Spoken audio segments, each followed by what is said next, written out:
were vanishing. No ransom notes, no witnesses, no clues. For months, Detective Hartley followed a trail that led nowhere, until the day a mysterious letter arrived.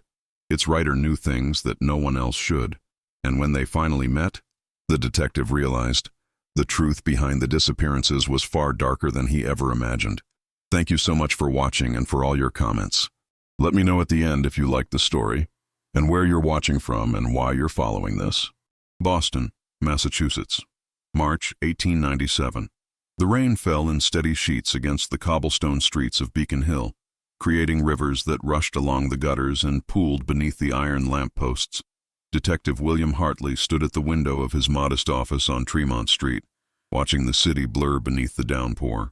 At 32 years old, he possessed the sharp features and commanding height that made witnesses take him seriously, though his gray eyes held a weariness that came from too many unsolved cases weighing on his conscience. The disappearances had begun 6 months ago. First, there was Margaret Thornton, a seamstress who vanished after leaving her shop on a Tuesday evening. Then Jonathan Bradshaw, a bank clerk who never arrived home from work. 3 more followed in quick succession, each disappearance as inexplicable as the last. No bodies, no ransom demands, no witnesses who saw anything unusual. It was as if these people had simply ceased to exist, swallowed by the very air they breathed. William turned from the window and examined the case files spread across his mahogany desk. 5 people, ranging in age from 23 to 47, with no apparent connection between them. Different neighborhoods, different professions, different social circles. The Boston Police Department had assigned him the case 3 months ago, and despite his best efforts, he had made no meaningful progress. The weight of failure sat heavy on his shoulders. A knock at the door interrupted his thoughts. His assistant, a young man named Peter Collins, entered with an envelope in his hand. The paper was cream-colored, expensive, and bore no return address. "This just arrived for you, Detective," Peter said, placing the envelope on the desk. "Delivered by a private courier. The man wouldn't say who sent it." William studied the envelope. His name was written in elegant script, the kind taught in the finest finishing schools. He opened it carefully and extracted a single sheet of matching stationery. The message was brief, but compelling. "Detective Hartley, I possess information regarding the recent disappearances that have plagued our city. What I know cannot be entrusted to a letter, nor can I risk visiting the police station. If you wish to understand what has truly been happening, meet me tomorrow at 2 o'clock in the afternoon at the public garden near the Swan Boats. Come alone. I will find you. The truth is far more complex than you imagine, and time is running short for those who remain missing.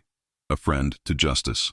William read the letter 3 times, analyzing every word, every curve of the handwriting. The author was educated, cautious, and possessed knowledge they believed to be dangerous. It could be a trap, or the ravings of someone seeking attention. But after months of dead ends, he could not afford to ignore any possibility, however remote. "Peter, I want you to research something for me," William said, folding the letter and placing it in his jacket pocket. "Go through the records and see if any women from prominent families have had connections to the victims. Look for anything: charitable work, business dealings, social clubs. I want to know who might have reason to observe all 5 disappearances and connect them." Peter nodded and departed, leaving William alone with his thoughts. The detective retrieved his coat from the rack near the door, a heavy wool garment that had seen him through 3 Boston winters. As he buttoned it, his mind raced through possibilities.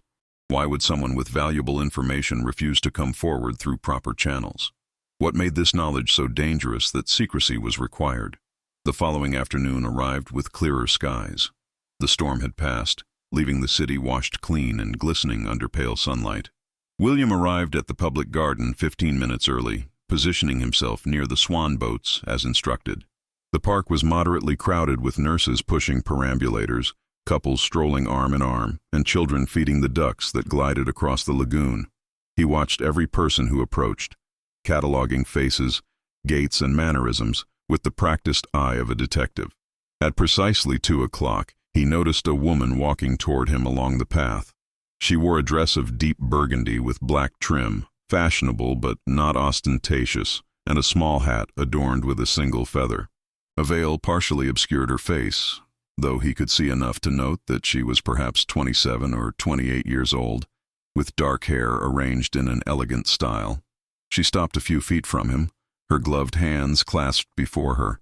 Even through the veil, he could sense her studying him with equal intensity. "Detective Hartley?" Her voice was cultured, melodious, with the refined accent of someone raised in Boston's upper society.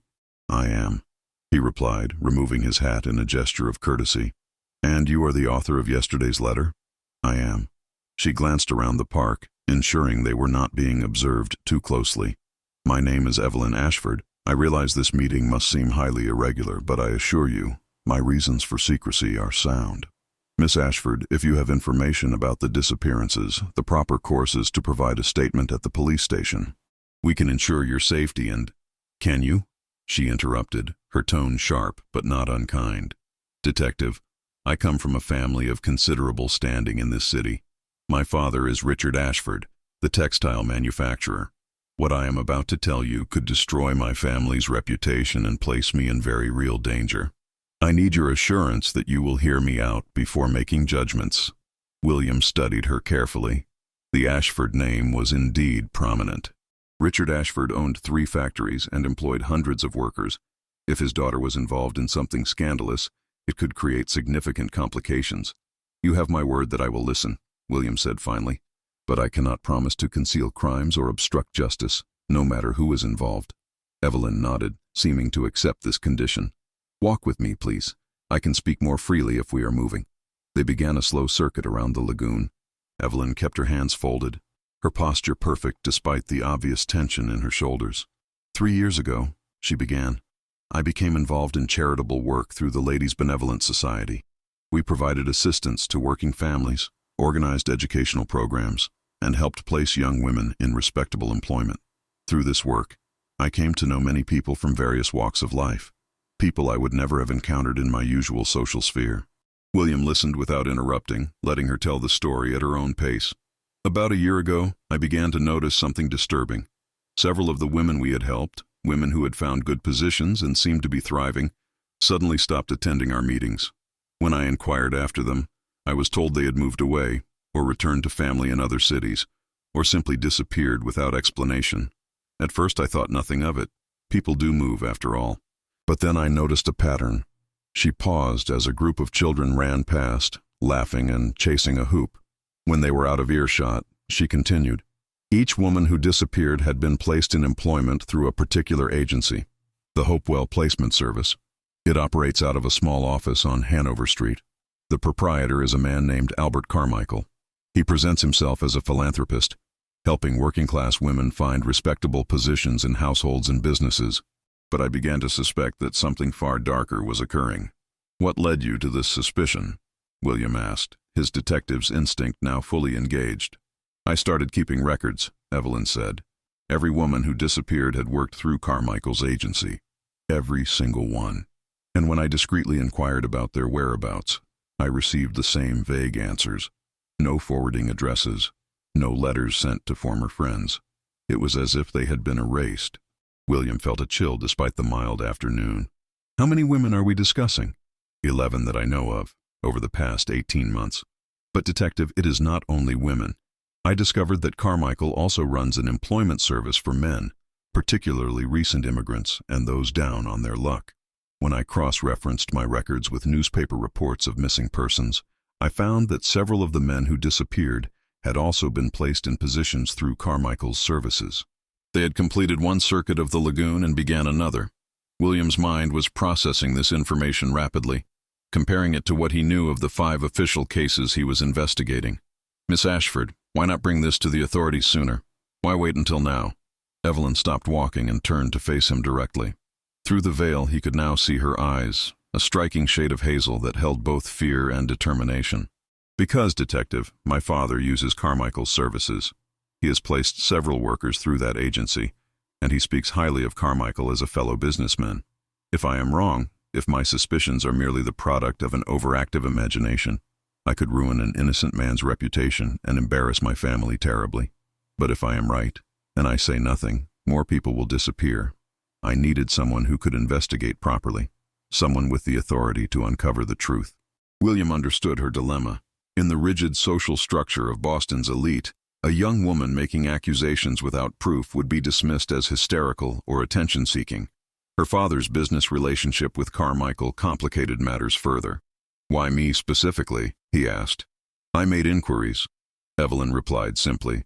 "You have a reputation for honesty and thoroughness. You do not bow to political pressure, and you care more about justice than advancement. Those qualities are rare, Detective Hartley." William absorbed the compliment without pride. "I will need access to your records, everything you have compiled about these disappearances, and I will need to investigate Carmichael without alerting him to our suspicions." "I have brought copies of everything," Evelyn said, producing a small leather portfolio from beneath her cloak. Names, dates, last known locations, and the positions they were placed in. "I have been meticulous in my documentation." As she handed him the portfolio, their fingers touched briefly, even through the gloves. William felt an unexpected jolt of connection, a sense that this woman was far more than a concerned citizen providing information. There was intelligence in her eyes, courage in her bearing, and a genuine compassion that had driven her to risk her reputation for the sake of strangers. "Miss Ashford, you must understand that if your suspicions are correct, you may have placed yourself in considerable danger. If Carmichael is indeed responsible for these disappearances, and if he learns that you have been investigating him—" "I am aware of the risks," Evelyn said quietly, "but I cannot stand by and do nothing. These people, they trusted the system. They trusted that someone was looking out for their welfare. If that trust was betrayed, if they were delivered into harm through what appeared to be legitimate channels, then someone must speak for them." William felt a surge of respect for this woman who stood before him, risking everything for people she barely knew. In his years as a detective, he had encountered many informants, most motivated by revenge, greed, or self-preservation. Evelyn Ashford appeared to be motivated by something far more noble. "I will investigate this thoroughly," he promised. "But you must promise me that you will cease your own inquiries. If Carmichael is dangerous, I cannot have you exposing yourself to further risk."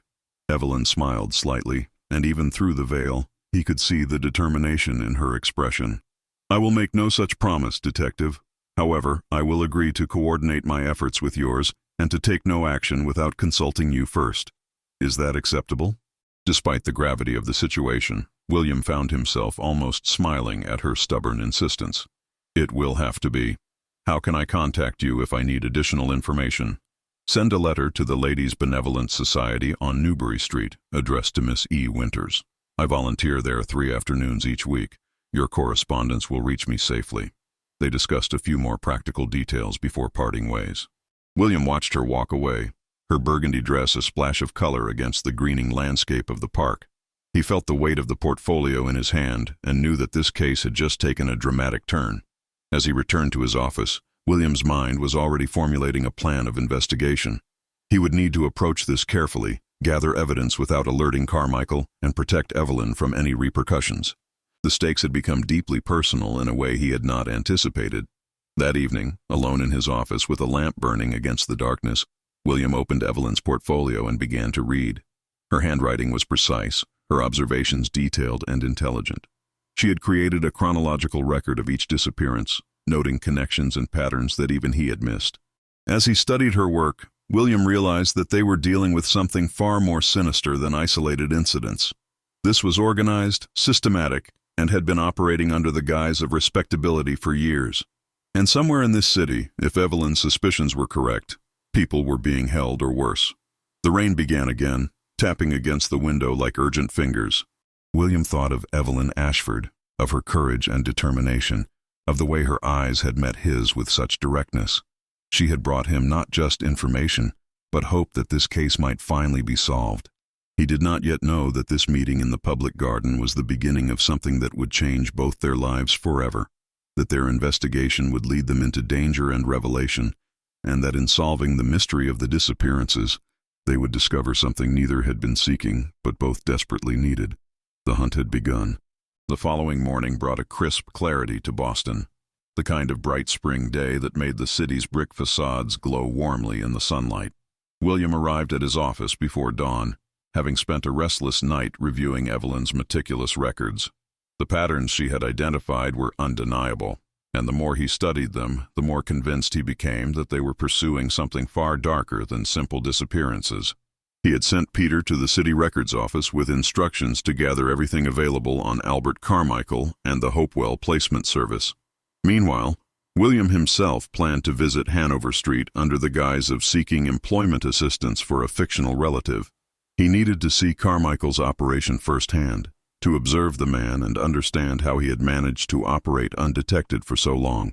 At 9:30, William walked through the North End, where the narrow streets still held the flavors and languages of the Italian immigrants who had made this neighborhood their home. The smell of fresh bread wafted from bakeries, and vendors called out their wares in animated voices. The Hopewell Placement Service occupied a modest storefront between a cobbler's shop and a small grocer. The office was surprisingly well appointed. A brass nameplate gleamed beside the door, and through the window, William could see a reception area with comfortable chairs and several framed certificates on the walls. He entered, causing a small bell above the door to chime. A young woman sat behind a desk, her fingers pausing over a typewriter. She looked up with a practiced smile. "Good morning, sir. How may we assist you today?" "I am inquiring about your employment services," William said, keeping his tone casual. "I have a cousin recently arrived from Philadelphia, a hard-working young man seeking respectable employment. I was told your agency has an excellent reputation for placements." "We do indeed," the woman replied warmly. "Mr. Carmichael takes great pride in matching qualified individuals with appropriate positions. Would you care to speak with him directly? He is currently with a client, but should be available shortly." William accepted, taking a seat in the waiting area. He used the time to observe his surroundings. The certificates on the wall proclaimed Carmichael's membership in various business associations and charitable organizations. A bookshelf held ledgers and files, all neatly organized. Everything about the office projected legitimacy and respectability. After 10 minutes, a door at the back of the office opened, and a well-dressed woman emerged, thanking someone profusely. Behind her appeared a man of about 45 years, with thinning hair, a generous waistline, and the kind of jovial expression that inspired trust. This was Albert Carmichael. "Mrs. Henderson, I am confident your daughter will be most pleased with the position," Carmichael was saying. "The Winthrop family are exemplary employers, and the wages are quite generous for a lady's companion. She should report Monday morning at 9 o'clock. After the woman departed, Carmichael turned his attention to William, his smile broadening. "Good morning, sir. Albert Carmichael, proprietor. I understand you are seeking employment assistance?" William stood and shook the offered hand, noting the firm grip and the calculating way Carmichael's eyes assessed him. "For my cousin, yes. He is a capable young man, willing to work hard. I thought perhaps you might have suitable positions available." "Splendid, splendid. Please step into my office and we shall discuss the particulars." Carmichael's private office was equally well maintained, with a large desk, filing cabinets, and a window overlooking the street. As they sat, William spun an elaborate story about his fictional cousin, watching Carmichael's reactions carefully. The man listened attentively, occasionally making notes, his demeanor professional and encouraging. "I believe I have several positions that might suit your cousin admirably," Carmichael said when William finished. "I work with numerous reputable families and businesses throughout Boston and the surrounding areas. Some positions are local, others require relocation, but all offer fair wages and proper working conditions. I pride myself on ensuring that every placement benefits both employer and employee." "That is reassuring to hear," William said. "I confess, one hears such troubling stories about employment agencies that take advantage of desperate workers. It is refreshing to encounter someone who operates with integrity." Carmichael's expression became serious, almost offended. "Sir, I can assure you that the Hopewell Placement Service has built its reputation on trust and reliability. Every employer I work with is thoroughly vetted. I would never place anyone in a situation that might prove detrimental to their welfare. In fact, I maintain contact with all my placements for at least 6 months, ensuring their satisfaction and addressing any concerns that might arise." The statement was delivered with such sincerity that William might have believed it, had he not been studying Carmichael's eyes. There was something there, a flicker of calculation behind the warm facade, that set his instincts on edge. They concluded their meeting with Carmichael providing William several cards listing available positions. William promised to have his cousin contact the office within the week. As he departed, he felt Carmichael's gaze following him through the window, and he took care to walk at a leisurely pace. giving no indication that he was anything other than a concerned relative seeking assistance. He had seen enough to confirm Evelyn's suspicions. There was nothing overtly suspicious about Carmichael's operation, which was precisely what made it so effective. The man had created a perfect cover, hiding whatever sinister purpose he served behind a veneer of respectability and charitable work. That afternoon, William sent a carefully worded letter to Miss E. Winters at the Ladies' Benevolent Society, requesting another meeting. He suggested the Boston Athenaeum Library, a place where two people might speak quietly without attracting undue attention. To his relief, a response arrived by messenger that same evening. Evelyn agreed to meet him the following day at 3 o'clock in the afternoon. The Athenaeum was one of William's favorite places in the city, a sanctuary of knowledge housed in a magnificent building on Beacon Street. He arrived early, positioning himself in a reading room on the second floor where tall windows overlooked the granary burying ground. When Evelyn appeared, she was dressed more simply than before, in a gray walking dress that allowed her to blend with the other patrons. She had dispensed with the veil, and William saw her face clearly for the first time. She was beautiful, though not in the conventional way celebrated in society portraits. Her features were strong rather than delicate, her expression intelligent and alert. There was character in her face, a depth that came from thinking deeply about the world around her. When she saw him, a small smile touched her lips, transforming her serious expression into something warmer. "Detective Hartley," she said quietly as she joined him at a table partially hidden by bookshelves. "Your letter suggested you have made progress." "I visited Carmichael's office this morning," William replied, keeping his voice low. "On the surface, everything appears entirely legitimate. He presents himself as a respectable businessman, and his office projects competence and trustworthiness. But there is something beneath the surface, something that does not feel right. I cannot yet articulate precisely what troubles me, but my instincts tell me your suspicions are well-founded." Evelyn leaned forward slightly, her eyes intent. "Did you learn anything specific about his operations?" "He claims to maintain contact with his placements for 6 months, ensuring their satisfaction. If that were true, he would know immediately when people disappeared. Yet he has never reported any concerns to the authorities. That alone suggests either negligence or complicity." "There is something else I have discovered," Evelyn said, withdrawing a small notebook from her handbag. "I spoke yesterday with a woman whose sister vanished 8 months ago. The sister, Rebecca Donovan, had been placed as a housemaid through Carmichael's agency. The family she was sent to work for, the Prescotts, live in a large house in Brookline. When Rebecca's sister went to inquire after her, claiming she had not heard from Rebecca in weeks, she was told that Rebecca had left their employment after only 3 days, saying she had received a better offer elsewhere. But Rebecca never contacted her family, never wrote, never came home." William felt his pulse quicken. "Did the sister file a police report?" "Yes, but it was given little attention. Rebecca was considered a transient worker, and the assumption was that she had simply moved on without informing anyone. But Detective, Rebecca was devoted to her family. She would never have disappeared without word, especially when she was sending money home to help care for her younger siblings."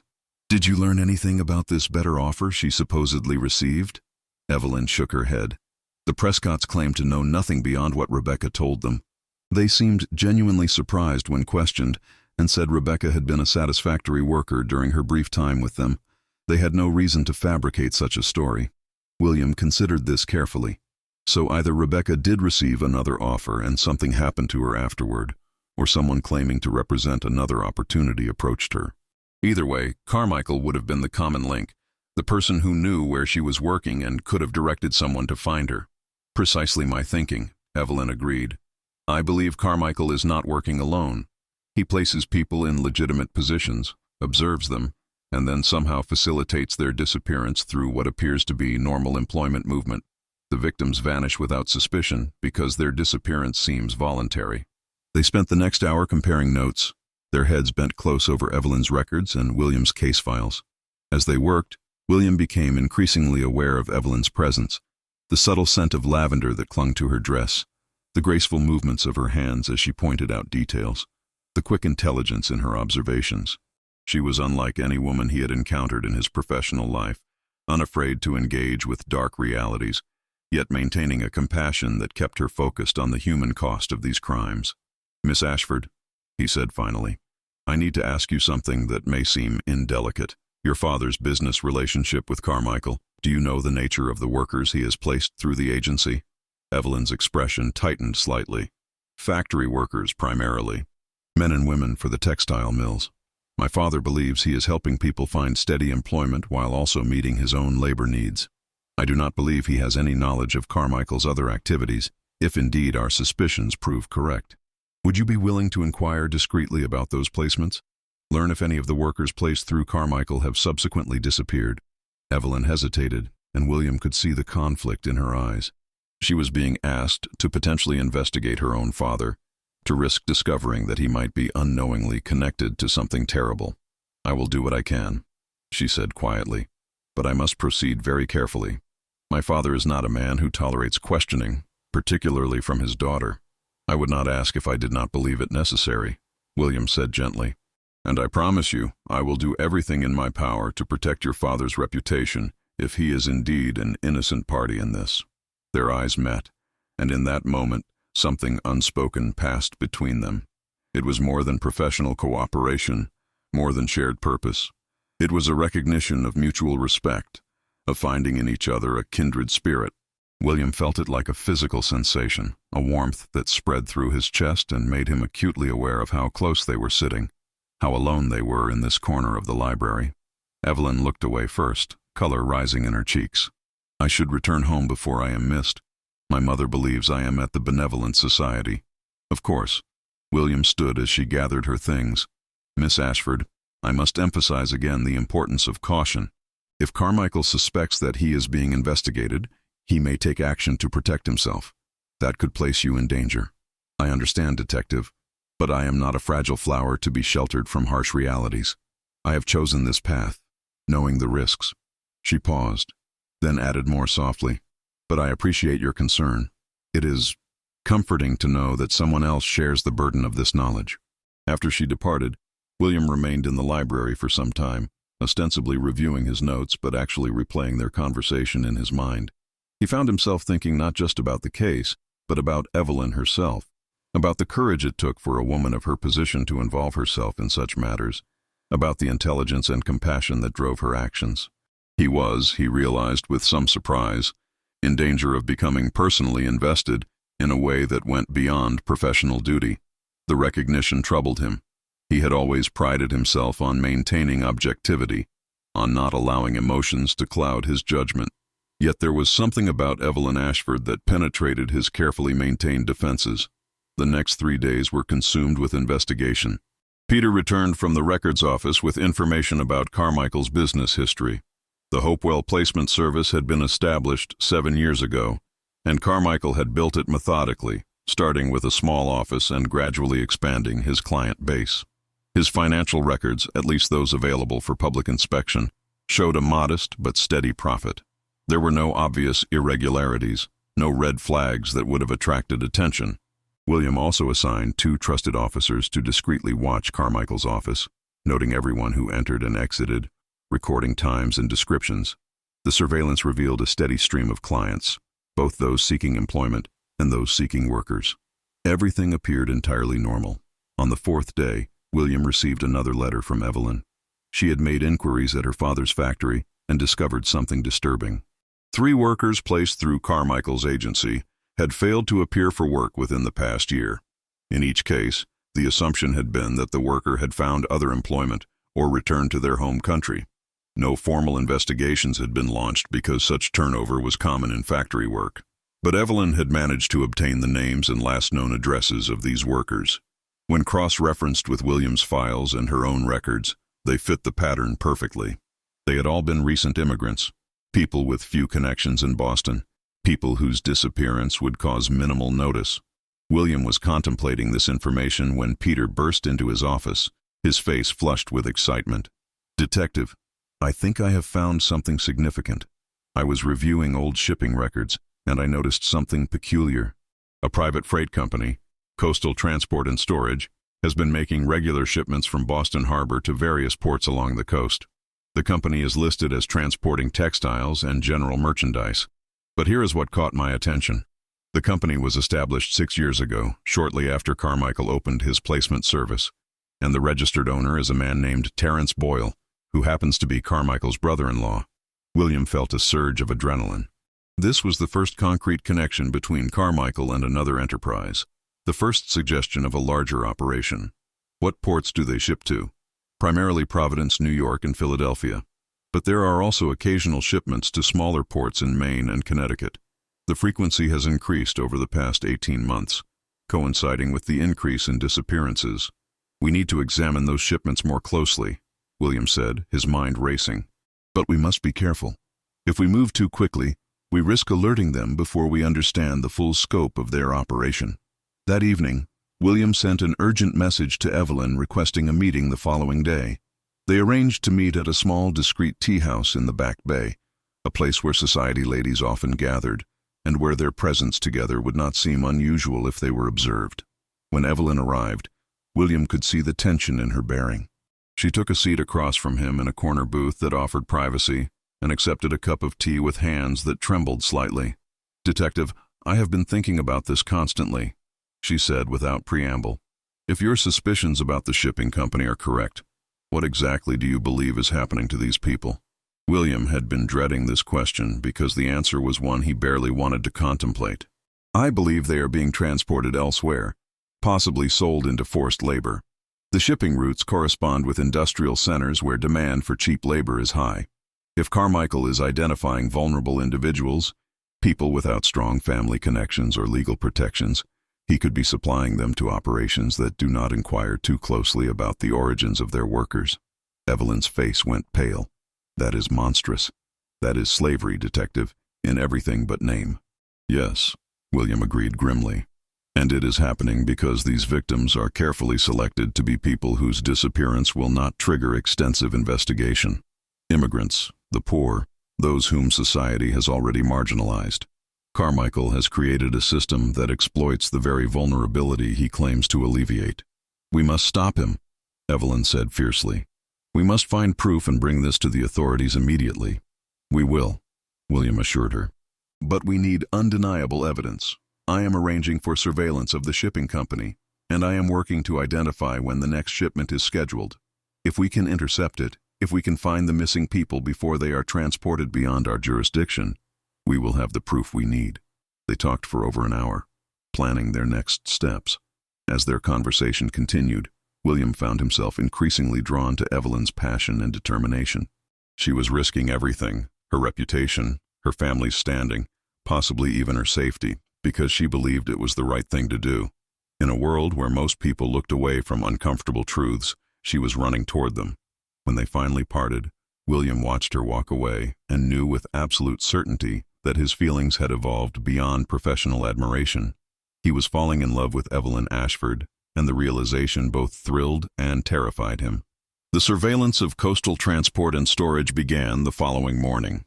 William positioned two of his most trusted officers near the warehouse on the Boston waterfront, instructing them to maintain detailed logs of all activity. Meanwhile, he and Peter focused on tracing the financial connections between Carmichael and his brother-in-law, Terence Boyle. What they discovered painted a picture of careful planning and systematic exploitation. Boyle's shipping company had grown steadily over the past 6 years, expanding its fleet and establishing contracts with factories throughout the northeastern states. The business appeared legitimate on its surface, but the timing of its growth precisely matched the expansion of Carmichael's placement service. 3 days into the surveillance, one of William's officers brought news that made his blood run cold. A large shipment was being prepared for departure on Thursday evening, destination Providence, Rhode Island. The manifest listed the cargo as textiles and dry goods, but the officer had observed something unusual. Several large crates were being loaded under heavy guard, and workers were instructed to handle them with extreme care, despite the manifest suggesting they contained only fabric. William immediately sent word to Evelyn through their established channel. They met that evening in the public garden, returning to the place where their partnership had begun. The sun was setting, painting the sky in shades of amber and rose, and the park was nearly empty as workers returned home for supper. Evelyn arrived wearing a dark cloak, her face shadowed but her eyes bright with urgency. "You have discovered something," she said as soon as she reached him. It was not a question. "A shipment leaves for Providence on Thursday evening," William confirmed. I believe it may contain some of the missing people. If we are correct, they will be transported in conditions that no human being should endure, hidden among legitimate cargo to avoid detection. Then we must intercept it, Evelyn said immediately. We must stop that ship from departing. I intend to do exactly that. But Evelyn, I need you to understand the risks. If we move against Carmichael and Boyle without sufficient evidence, they will destroy whatever proof exists and disappear. We will have one opportunity to catch them in the act. Everything must be coordinated perfectly. It was the first time he had used her given name, and he saw her notice it, saw the slight widening of her eyes and the color that rose to her cheeks. But she did not correct him, and when she spoke, her voice was softer. What do you need from me, William? The sound of his name on her lips sent a shock of warmth through him, even as his mind raced through the logistics of what they were planning. I need you to stay safe. I need you to be nowhere near the waterfront on Thursday evening. If this goes wrong, if there is violence, I could not bear it if you were harmed. Evelyn stepped closer, and in the fading light, he could see the determination in her face mixed with something else, something that made his heart beat faster. I have been part of this investigation from the beginning. I will not abandon it now, nor will I hide while others face the danger. These people, William, they trusted a system that betrayed them. Someone must witness what is being done to them. Someone must be able to testify to their suffering. I can do that. I can be that witness. Evelyn, please, William began, but she placed a gloved hand on his arm, silencing him. I am not asking your permission, she said gently but firmly. I am telling you what I intend to do. You may coordinate with me or not, but I will be there on Thursday evening, and I will see this through to its conclusion. William looked down at her hand on his arm, then up to her face, and felt something shift inside him. She was right, he realized. She had earned the right to see this through, had taken risks from the very beginning, and had provided the insight that made this entire investigation possible. To exclude her now would be to deny her agency, to treat her as less capable simply because of her gender. Very well, he said finally, but you will remain with me at all times, and if I tell you to leave, to seek safety, you will do so immediately. Agreed? Agreed, Evelyn said, and her smile transformed her face, making her beautiful in a way that had nothing to do with conventional standards and everything to do with the light that shone from within her. They spent the next hour planning in detail. William would coordinate with the harbor police, ensuring they had support when they moved to intercept the shipment. He would also prepare warrants for the arrest of both Carmichael and Boyle, pending the discovery of evidence. Evelyn would use her connections to alert several prominent members of the reform community, people who could ensure that whatever they discovered would receive proper attention and not be buried by those who might wish to avoid scandal. As they walked together through the darkening park, their conversation shifted from strategy to more personal matters. William found himself telling Evelyn about his childhood in a working-class neighborhood, about his father's death when he was 14, about his determination to bring justice to those who had no other advocate. Evelyn, in turn, shared her frustration with the limitations placed on women of her class, the expectation that she would marry well and devote herself solely to social obligations, while the world around her cried out for meaningful change. I have always felt that I was meant for something more, she confided, as they paused near the lagoon, watching the last light fade from the sky. My mother despairs of me. She says I think too much, care too deeply about matters that should not concern a lady.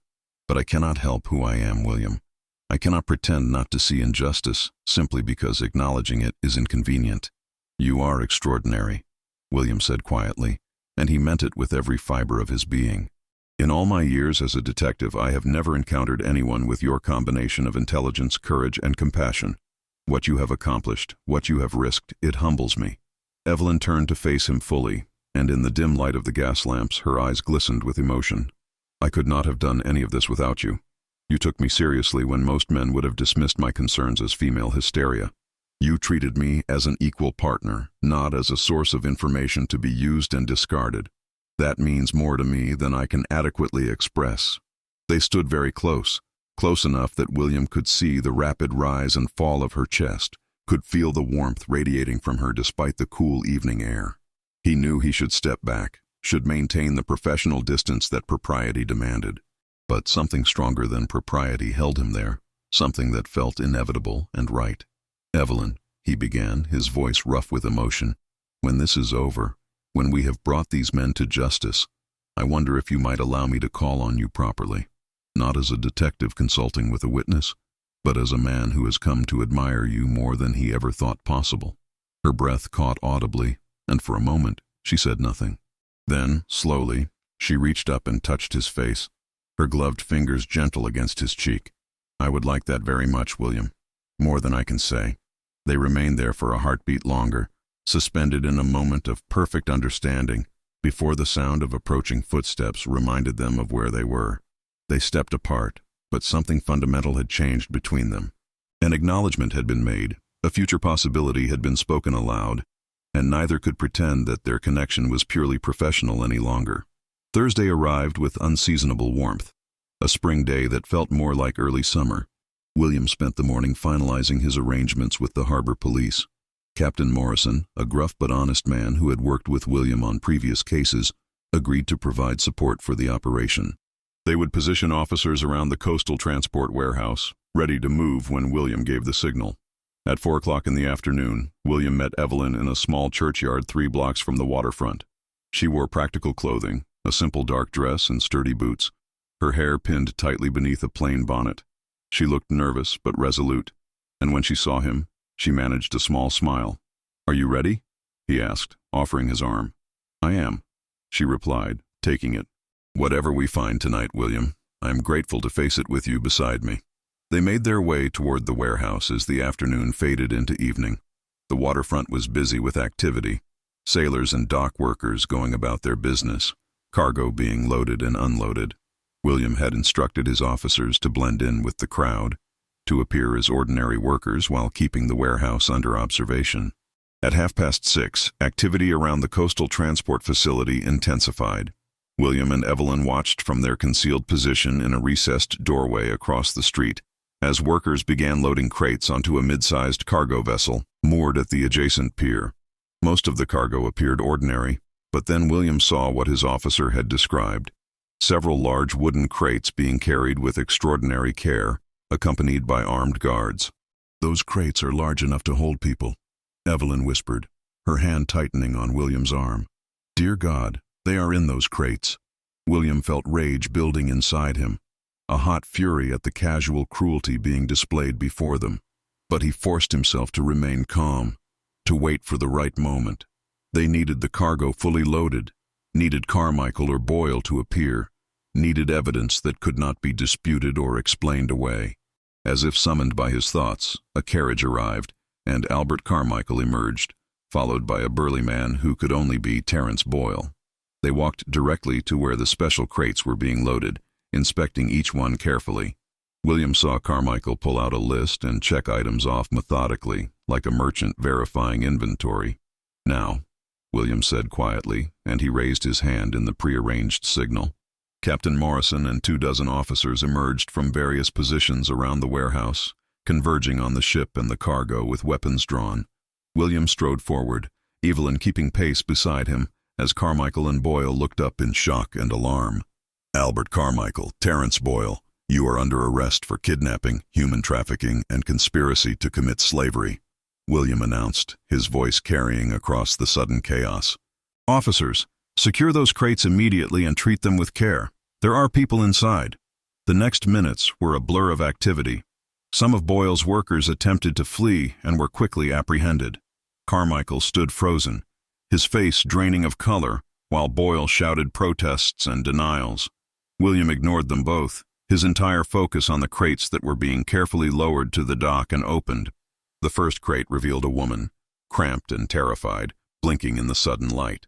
She was followed by 2 more women and a young man, all in similar states of fear and exhaustion.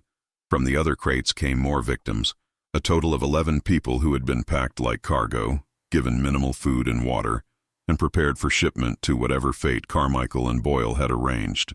Evelyn immediately went to the victims, offering comfort and reassurance, helping them out of their confinement with gentle hands and soft words.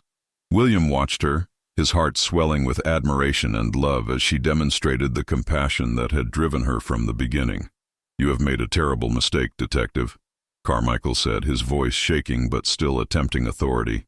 These people are voluntary workers, seeking employment opportunities. Everything is perfectly legal. Then perhaps you can explain why they were locked in crates," William said coldly, producing handcuffs. "And perhaps you can explain the ledgers we found in your office, detailing payments received for each placement. You are not running an employment service, Carmichael.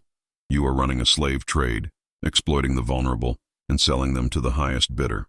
Peter had indeed found those ledgers earlier that day, having executed a search warrant while Carmichael was at the warehouse. The evidence was overwhelming: detailed records of payments, locations of delivery, even notes about which victims were likely to cause trouble and which would be compliant. As Carmichael and Boyle were led away in chains, William turned his attention to the victims. Medical assistance had been summoned, and arrangements were being made for food, clothing, and temporary shelter. Several of the rescued individuals were among those Evelyn had documented in her records, including Rebecca Donovan, the housemaid whose disappearance had provided crucial information.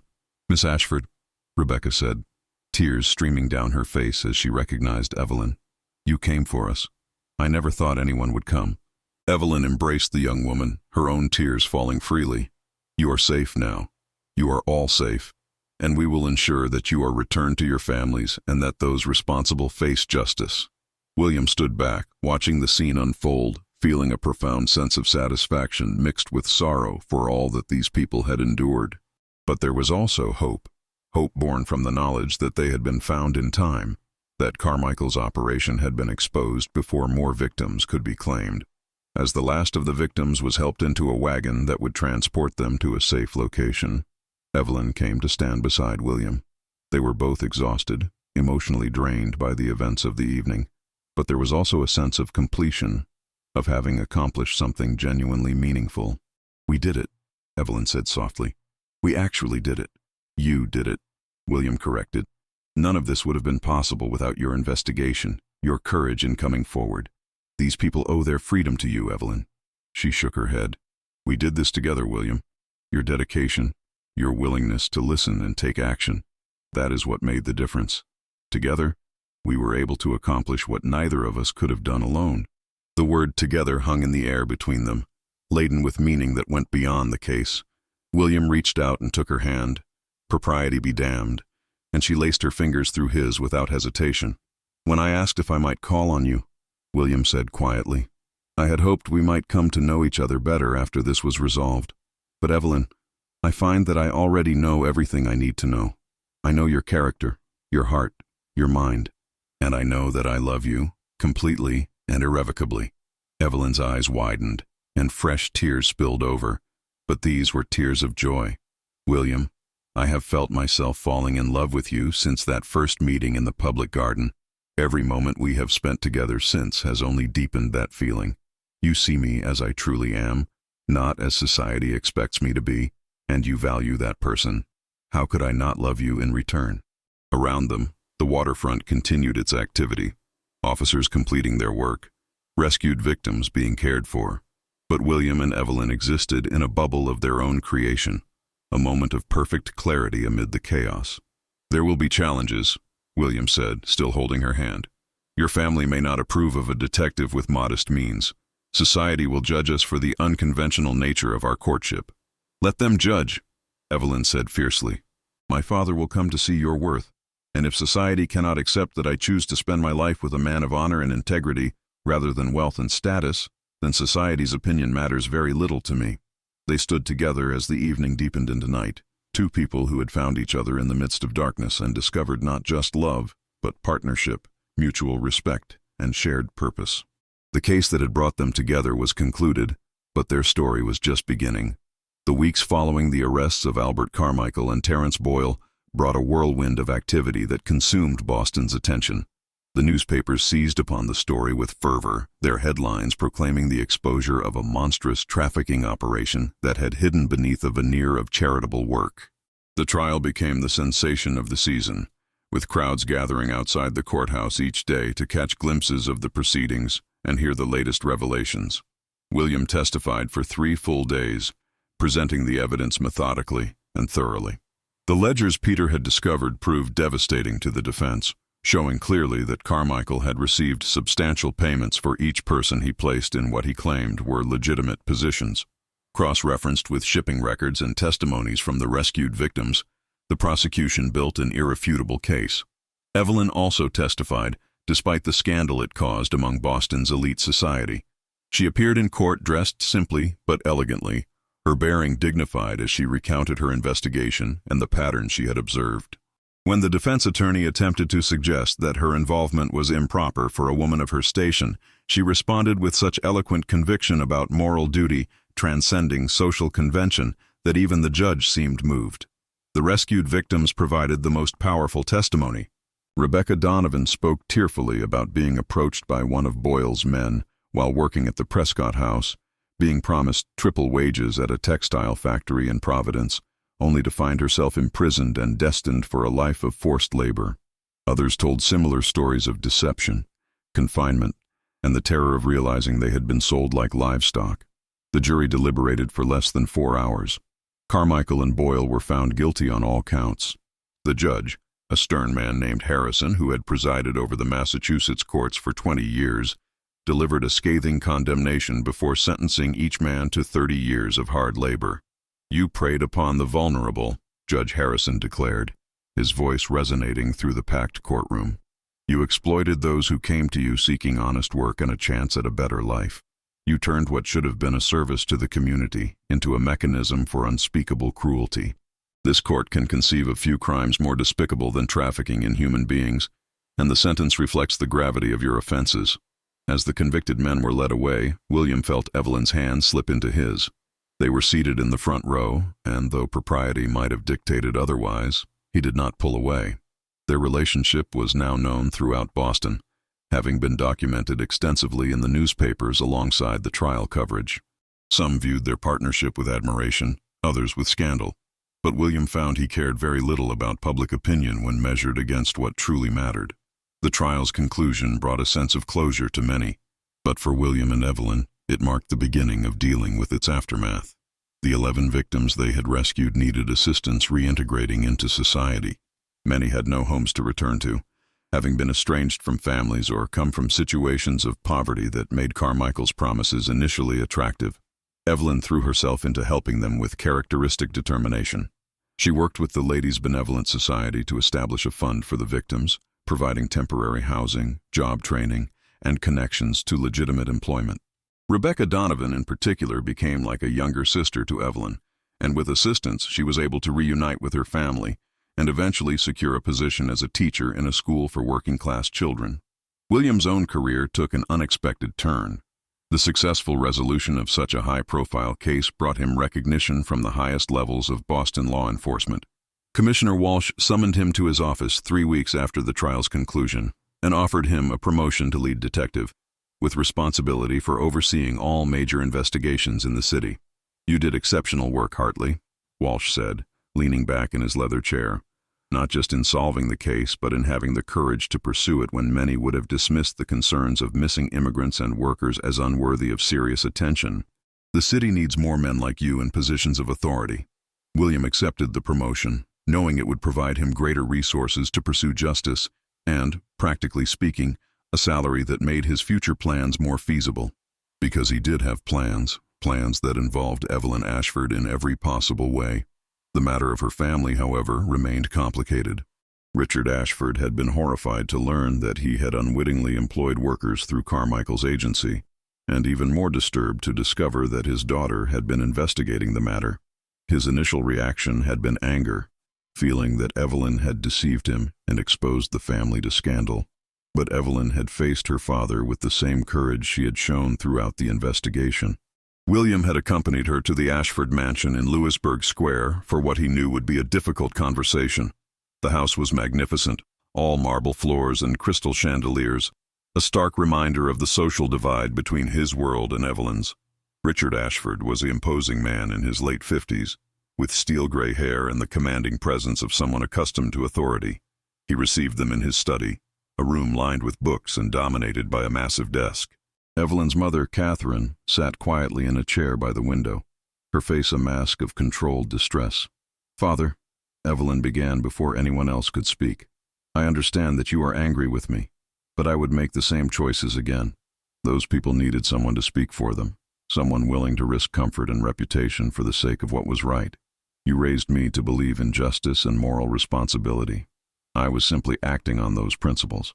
You involved yourself in police matters, Richard said, his voice tight with controlled emotion.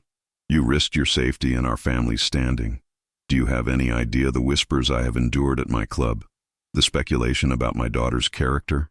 I have some idea, yes, Evelyn replied calmly. But Father, 11 people are free because of what we discovered. 11 human beings who would have been enslaved, brutalized, possibly killed.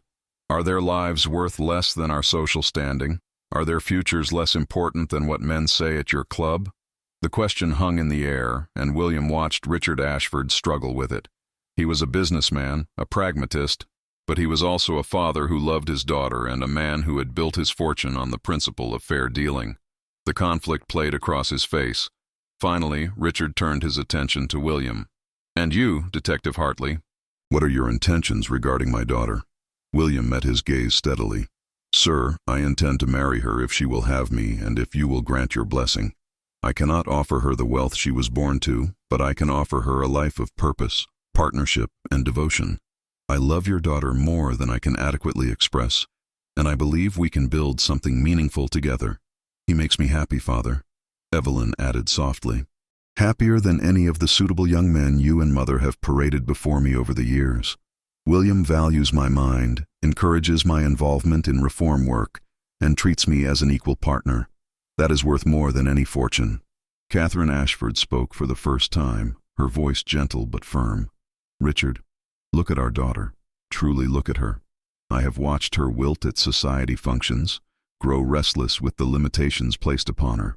But since she began this work, since she met Detective Hartley, she has been alive in a way I have never seen before. Is that not what any parent wishes for their child? Richard was silent for a long moment, his gaze moving between his daughter and the man she had chosen. Finally he sighed, and some of the rigidity left his shoulders.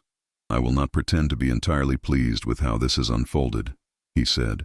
But I cannot deny the good that has come from your actions, nor can I ignore the obvious regard you hold for each other.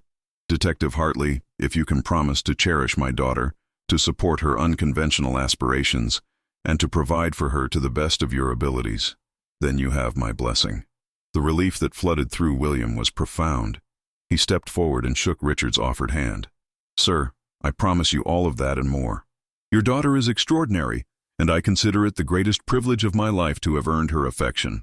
The formal approval secured, wedding plans began almost immediately.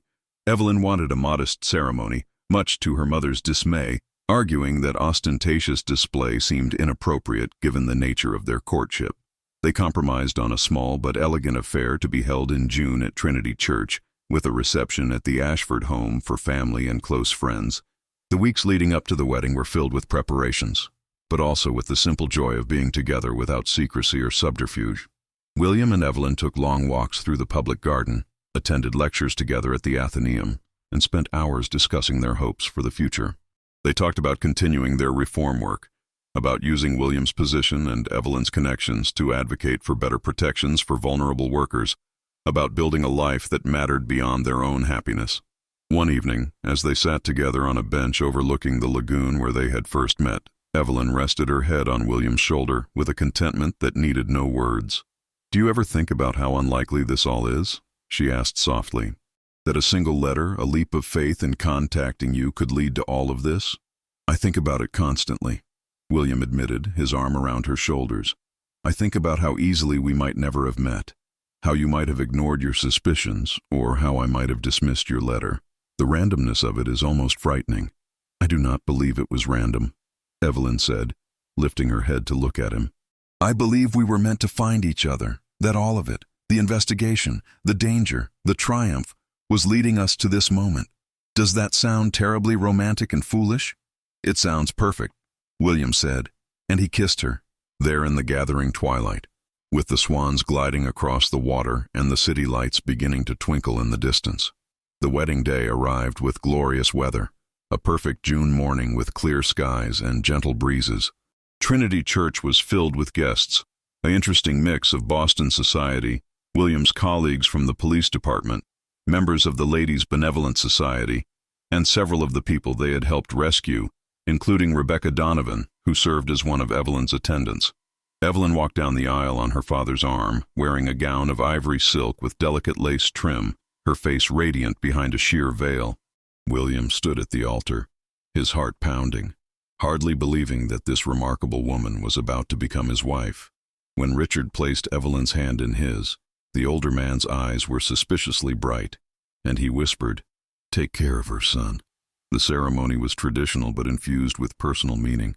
When they exchanged vows, promising to love, honor, and cherish each other through all the days of their lives, the words carried the weight of everything they had already endured together and all they hoped to build.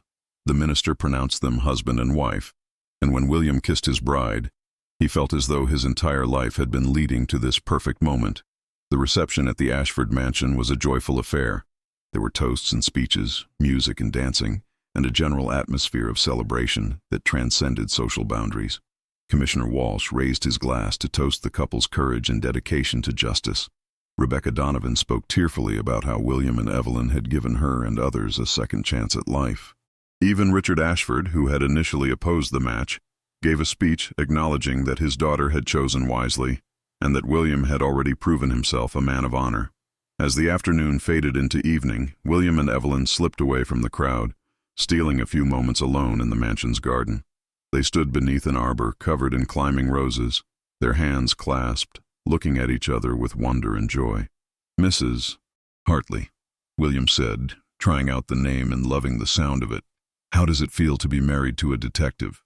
"It feels like coming home," Evelyn replied, smiling up at him. "Like everything I have been searching for without knowing it has finally been found." "And how does it feel to be married to a woman who will undoubtedly continue to involve herself in reform work and potentially scandalous investigations?" "It feels like the greatest adventure of my life is just beginning," William said, pulling her close. "And I cannot wait to see where it leads us." They kissed again, surrounded by roses and the soft glow of lanterns being lit for the evening festivities. Around them, the celebration continued, but they existed in their own perfect moment. Two people who had found each other through darkness and emerged into light, who had fought for justice together and discovered love in the process. The months that followed their wedding were filled with the adjustments and joys of married life. They established a home in a comfortable house in the South End, a neighborhood that suited them both, close enough to William's work and to the charitable organizations where Evelyn continued her involvement. The house was modest by Ashford standards, but felt like a palace to William, especially when filled with Evelyn's laughter and the warmth of their shared life. They settled into a partnership that was both traditional and revolutionary for its time. William continued his work as lead detective, tackling cases with renewed energy and insight, often consulting Evelyn when a case required understanding of social dynamics or connections she might possess. Evelyn expanded her reform work, establishing a foundation dedicated to protecting vulnerable workers and immigrants, using both her family's resources and her own formidable organizational skills. Together, they became a force for change in Boston, advocating for better labor protections, supporting legislation to regulate employment agencies, and working to ensure that what had happened under Carmichael's operation could never happen again. They faced opposition from those who preferred the status quo, but they also found allies among progressive reformers and enlightened businessmen who recognized that protecting workers was both morally right and economically beneficial. One evening, nearly a year after their wedding, they sat together in their parlor, William reading case files while Evelyn worked on correspondence for her foundation. A fire crackled in the hearth, and rain pattered gently against the windows. It was a scene of domestic tranquility, but also of shared purpose and intellectual partnership. Evelyn set down her pen and looked across at her husband, a soft smile playing at her lips. William felt her gaze and looked up from his reading. "What are you thinking?" he asked, recognizing the contemplative expression on her face. "I'm thinking about how grateful I am," Evelyn said simply. "Grateful for that day I decided to write you a letter. Grateful for your willingness to listen. Grateful for every moment that has led us here. I am thinking about how love found me in the most unexpected way, through shared conviction and common purpose, and how that makes it all the more precious." William set aside his files and moved to sit beside her on the settee, taking her hand in his. I am grateful, too, for your courage in reaching out, for your brilliance in seeing patterns others missed, for your unwavering commitment to justice. But most of all, I am grateful that you chose to share your life with me. You have made me a better detective, a better man, and given me a purpose beyond simply solving cases. You have given me a partnership in the truest sense of the word. We have given that to each other, Evelyn corrected gently. That is what makes it so extraordinary. We built this together, William. The investigation, our relationship, our marriage, our work in the world. Everything we have accomplished has been the result of what we could achieve together that neither of us could have done alone. They sat in comfortable silence for a moment, hands clasped, the fire warming them as the rain continued outside. Then Evelyn added almost shyly, "And soon our partnership will expand in a new way. I saw the doctor this afternoon. We are going to have a child, William. By next spring, we will be parents." The joy that flooded through William was overwhelming. He pulled Evelyn into his arms, holding her close, his face buried in her hair as he processed this extraordinary news. A child, their child, a new life created from their love and partnership. "Evelyn," he managed finally, his voice thick with emotion, "you have just made me the happiest man in Boston. A father. We are going to be parents." "We are," Evelyn confirmed, laughing and crying at the same time. "And I have no doubt that we will approach parenthood the same way we have approached everything else, as equal partners, supporting each other and working together to raise a child who understands justice, compassion, and the importance of standing up for what is right." As they held each other, already imagining the future that awaited them, the story that had begun with mysterious disappearances and a brave letter reached its truest conclusion. It was not merely a happy ending, but a happy beginning, the start of a new chapter in lives forever intertwined. The people who had vanished were found and given new chances at life. The men who had exploited them faced justice. And two people who might never have met under ordinary circumstances discovered in each other the perfect complement to their own strengths and the answer to longings they had barely acknowledged. In the years that followed, William and Evelyn Hartley would continue their work, raising 3 children who grew up understanding that privilege carried responsibility and that love was demonstrated through action as much as words. They would face new challenges and solve new mysteries, always together, always united in purpose and devotion. But on that rainy evening, sitting before the fire in their modest home, they simply held each other and marveled at the journey that had brought them together, grateful for every step that had led to this moment of perfect contentment and boundless hope for all the tomorrows yet to come. The mystery of the vanishing people had been solved, but the greatest discovery had been each other and the love that would sustain them through all the days of their lives.